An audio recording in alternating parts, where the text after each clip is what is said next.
काशिफ अब्बासी साहब से कि वो आएँ और अपने ख्यालात का इजहार करें। जनाब काशिफ अब्बासी साहब। बहुत सारे माइक्स हो गए। बहुत शुक्रिया सबसे पहले सब दोस्तों का जो यहाँ पर आए। मैं हमेशा ये कहता हूँ, पिछले 9 महीने में अक्सर कभी हमारे दफ्तर के बाहर ये दरबार लगता था, कभी पैमरा के बाहर ये लगता था कि ARY को बंद कर दिया, FIR हो रही हैं कि यूनियंस हमारी पहली दिफाई लाइन है। This is our first line of defence. जब भी, और ये हमारी खुशकिस्मती का है कि जब भी हम मुश्किल में पड़ते हैं और कोई सहाफ़ी, कोई मीडिया ग्रुप मुश्किल में पड़ता है, ये वो जगह है जहाँ पर सब आते हैं और यहाँ पर सब इकट्ठे होकर उसका मुकाबला करते हैं। सो पहला तो बहुत शुक्रिया यूनियन भट्ट साहब का, तमाम जो हमारे दोस्त यहाँ पर इकट्ठे हुए उनका। मुबारक ज़ेब ने भी कहा कि हमारा ख्याल था कि ये काम ये हुकूमत आकर ये नहीं करेगी, मुझे यकीन था कि ये हुकूमत भी आके यही करेगी जो ये कर रहे हैं। चेहरे बदल जाते हैं, इनका तरीक़ाकार नहीं बदलता। अरशद शरीफ साहब की बात से शुरू करूँगा कि मेरा भाई, हमारा सारों का दोस्त, ज़ाहिर है हमने बहुत इकट्ठे काम किया। इस मुल्क में कितना आसान है कि आप किसी को धमकाएं। अभी तो हम ये कह रहे हैं कि इस अरशद शरीफ के कातिल सामने लाओ, लेकिन उसको कत्ल किया क्यों गया?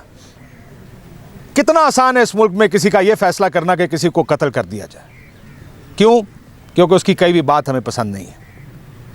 ये इम्प्यूनिटी है जिसके साथ ये हमारे मुल्क में सहाफ़ियों के ख़िलाफ़ या तो पर्चे होते हैं, उनको जेलें काटनी पड़ती हैं, पुराने वक्तों में कोड़े मारते थे, और अब एक नया नॉर्मल हमारे सामने एक न्यू फेज़ हम गुजर रहे हैं जहाँ पे मुल्क से बाहर भी अरशद शरीफ के साथ क्या हुआ। दूसरी तरफ अहमद यूसुफ साहब पर मुकदमा है, और ये भी एक फ़र्स्ट है कि उसकी सज़ा उम्र कैद और सज़ाए मौत तक हो सकती है। एक डायरेक्टर न्यूज़ पर आप ये मुकदमा चला रहे हैं।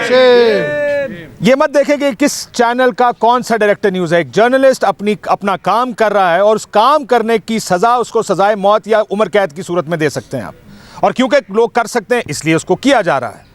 मैं पिछली दफ़ा अदालत में था तो वकील साहब ने कहा जी सज़ाए मौत के मुकदमे इतने तेज़ नहीं चलते जितनी तेज़ी से ये मुकदमा चल रहा है, लेकिन ये चल रहा है और चलाया जा रहा है। वो जो फस्तायत अगेन जिसका हम जिक्र कर रहे हैं, पिछले 9 महीने में हुआ क्या इस मुल्क में, और ये सिर्फ पिछले 9 महीने में नहीं हुआ, इस मुल्क में यही होता है। कभी कोई छुरी के नीचे होता है, कभी दूसरा छुरी के नीचे होता है, क्योंकि किसी एक को ये पसंद नहीं आता कि जो हमारी कई भी बात है या हमारे एजेंडे हैं वो उस पर कोई एक, या इस केस में कोई दूसरा उस पर हमारी मर्ज़ी के मुताबिक नहीं चल रहा।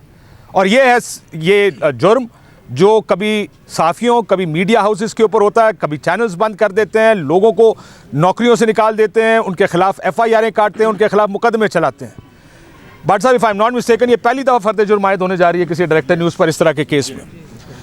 अगर हमने ये होने दिया तो यकीन जानिए ये पहला होगा या आखिरी नहीं होगा, क्योंकि ये रास्ते अब मज़ीद खोलते जा रहे हैं। किस तरह सहाफ़ियों के मुंह बंद करने हैं, किस तरह चैनल्स को मैनेज और कंट्रोल करना है, और क्या पैगामात आजकल आ रहे हैं वो भी आई एम श्योर बहुत से लोग जानते हैं कि आजकल नई लाइनें क्या आ रही हैं, क्या करना और क्या नहीं करना। और अगर उस पर अमल दरामद नहीं होगा, एक मरतबा फिर पॉलिटिकल एजेंडे लड़ेंगे और उसका नुकसान फिर सहाफ़ियों को होगा और इस बरादरी को होगा जो चाहे कैमरे के उस तरफ खड़ी है या इस साइड पर खड़ी है। सो ये जो हमारा आज का इकट्ठा होना या आगे 30 तारीख की कॉल है, ये इसलिए ज़रूरी है कि अगर हम यहाँ पर इकट्ठे नज़र ना आए तो एक एक करके गिराना बड़ा आसान है जिसने भी ये फ़ैसला करना है, और फ़ैसले हो रहे हैं, फ़ैसले लोग कर रहे हैं। सो हमें ये अपना फ्रंट इकट्ठा रखना है।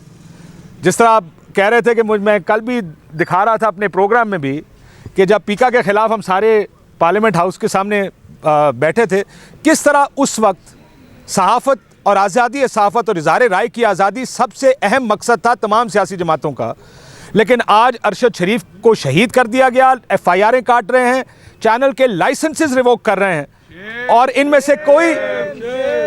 इनमें से किसी ने आवाज़ तक बुलंद नहीं की। ये हमारी पंजाबी में कहते हैं गोंगलियों तो मट्टी चाड़ लेंदा कोई, कि हम इसके ख़िलाफ़ हैं। ना सिर्फ ये, बल्कि सियासी गवर्नमेंट और वफाकी वज़रा प्रेस कॉन्फ्रेंसेस में दिफा करते हैं इन एक्ट्स का। FIR हुई, इमरान रियाज खान को उठाया गया तो वफाक से एक सूबाई वज़ीर उसके दिफा में प्रेस कॉन्फ्रेंस करने आए। जब FIR ARY पर, अरशद, खावर घुमन, ARY की इंतज़ामिया, अहमद यूसुफ पर FIR हुई, और सदफ़ अब्दुल जब्बार जो एंकर है उसका भी नाम डाल दिया, तो वफाकी वज़ीर ख़ुद उसको दिफा करने आते हैं कि जी हम ठीक कर रहे हैं। हुकूमत ओनरशिप दे रही है आज इन कामों को। जो सबसे बड़ा मसला है, इससे पहले हम सुनते थे कभी ओनरशिप भी होती थी, लोग इस तरह के बयानात भी देते थे, लेकिन जिस तरह अब पिछले 9 महीने में हो रहा है, आई एम श्योर पहले भी होता था, लेकिन क्या हम इसको बर्दाश्त करें और ये सोचें कि देखते हैं आगे हमारा क्या होगा, या इसके ख़िलाफ़ हमने लड़ना है? हमने तो लड़ना है। मैं जब भी हमारे किसी भी दोस्त के साथ कोई मुश्किल होती है, मुझे ये होता है कि ये मुश्किल किसी की नहीं है, हमारी मुश्किल है, हम सब की मुश्किल है, इसलिए हम सबको इस चीज़ पर इकट्ठे होना पड़ेगा।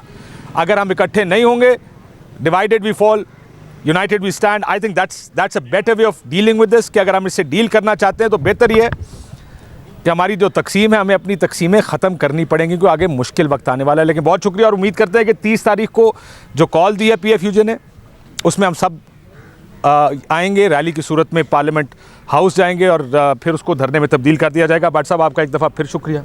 वासी आपका शुक्रिया।